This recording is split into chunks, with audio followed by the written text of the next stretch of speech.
السلام عليكم حبيباتي. قبل ما نبداو صلوا على النبي محمد عليه افضل الصلاه وازكى التسليم. ان شاء الله كامل تكونوا بخير ومتهنيين وصحتكم لاباس. مرحبا بكم في قناتي يويا فاميلي ديزات، القناه اللي راح تكون مخصصه لكل بنت سواء عازبه ولا مخطوبه ولا حتى المتزوجات. اول موضوع في سلسلتنا راح نبداو به راح يكون مهم بزاف، كما شفتوا في العنوان، وهو قيمتك اهم من اي علاقه. راح نفصل في هذا الموضوع، ان شاء الله نفيدكم فيه ونفيدكم بأي حاجة يعني محتاجينها في هذا الموضوع. في مجتمعنا تربينا على أنه البنت لازم تصبر، لازم تسكت، ولازم تحافظ على العلاقة بأي ثمن كان.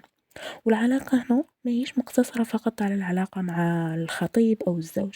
العلاقة اللي غنهضر عليها شاملة كل النواحي: علاقتك مع عائلتك، مع جيرانك، مع أحبابك إلى آخره. يقولوا لنا استحملي، ما تكبريش الموضوع، ديري عقلك، الراجل هكذا، خوك هكذا، عمك هكا، جارك هكذا. بصح ما قالوا لناش واش يصرف كي البنت تهمل روحها، كي تسكتي على الإهانة، كي تنازلي على راحتك باش ما تخسريش شخص معين. شحال من أخت في علاقة متزوجة ولا مخطوبة تعيش على أعصابها على حساب راحة بالها، تخاف تهدر، تخاف تعبر، تخاف حتى تقول هذا الشي ما يعجبنيش، هذا الشي ما يساعدنيش. ماشي خاطر ما عندهاش شخصية، لا، بالعكس، لأنه خايفة تخسر العلاقة اللي هما حطوها فيها. حبيبتي، لازم نفهموا حاجة مهمة: العلاقة اللي تتبنى على خوفك ما تدمرش غير ثقتك في نفسك، راح تدمر روحك مع مرور الوقت. قيمتك ما يحددهاش شخص معين، لا فيونسي تاعك ولا زوجك ولا حتى رأي الناس. قيمتك جاية من أخلاقك، من احترامك لنفسك، وقبل كل شيء من علاقتك بربي سبحانه. كي تطيحي من قيمتك باش ترضي الناس، هذا ما يزيدكش احترام من عندهم. زعما انتي ترضي روحك هكا، يعني الناس راح يرضاو عليك ولا راح تغيظيهم؟ ولا بالعكس، راح يتعودوا عليك ديما ساكتة، ديما متنازلة، ديما خايفة. شحال من وحدة قالت نصبر اليوم وغدوة يتبدلوا، بصح هاد الغدوة ولات سنين. علاش؟ لخاطر هي خلات وعطاتهم الفرصة انهم مع مرور الوقت يتحكموا فيها ويتحكموا في قيمتها، ولقيت نفسها هي اللي رجعت أقل، هي اللي رجعت أضعف، وهي اللي أتعب، وحتى نقدروا نقولوا هي اللي أتعس.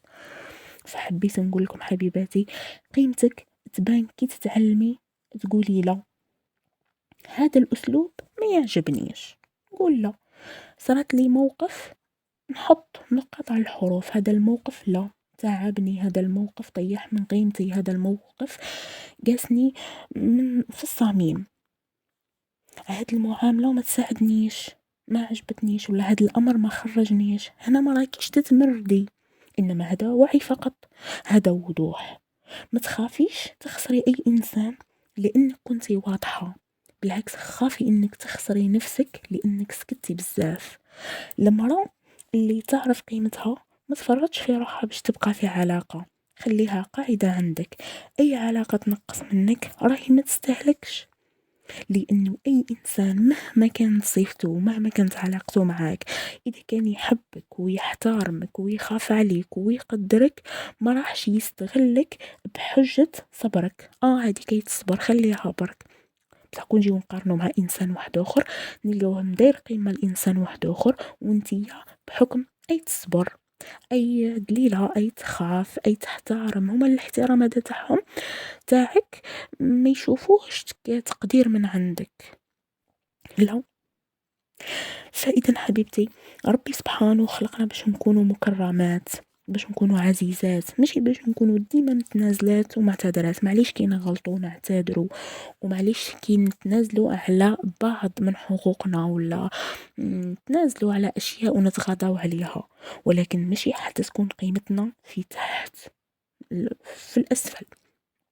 حتى في علاقتنا مع العائلة، سواء كان خالة، عمة، خال، عم، أولاد عموم، أولاد خالات، جيران، ما كاين حتى واحد عنده الحق انه يتدخل في حياتك ولا يجرحك بكلامه ولا يحاسبك على اختياراتك ولا تصرفاتك.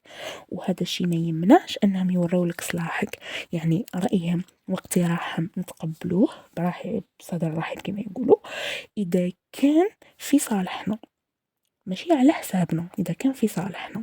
وفي الاخير حبيبتي نقولكم غيروا من نفوسكم، غيروا من تخمامكم، كوني محترمة لنفسك وفي نفس الوقت حاطة حدودك. كلامك درك ماشي قلة تربية ولا ماشي عقوق ولا ماشي تمرد، انما هو فقط وعي وحماية للنفس. المرأة اللي ما تحميش روحها من اقرب الناس ما يقدر حتى واحد يحميها، واللي يحبك ما يفرحش كي يشوفك متألمة وساكتة. الطيبة بلا حدود راهي تعب، والسكوت على الإهانة راهو وجع، أما الوعي فهو بداية الراحة. قيمتك ثابتة، ما تزيدش وما تنقصش حسب معاملة الناس. كوني محترمة بصح كوني رحيمة مع نفسك. إذا حسيتي روحك تتوجعي باش تحافظي على العلاقة، سقسي نفسك إذا هاد العلاقة تزيد خير، راهي زي تزيد لك، يعني راهي قاعدة تزيدني خير، ولا غير تعلمني اني نبقى نصبر ونصبر ونصبر ونصبر. الصبر مفتاح الفرج رانا عارفين، ولكن الوقت هذا الصبر على حساب قيمتي، الصبر على حساب مكانتي، لا.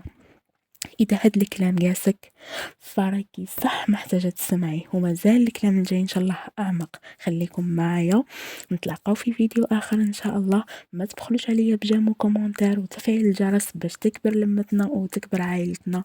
نحبكم، مع السلامة.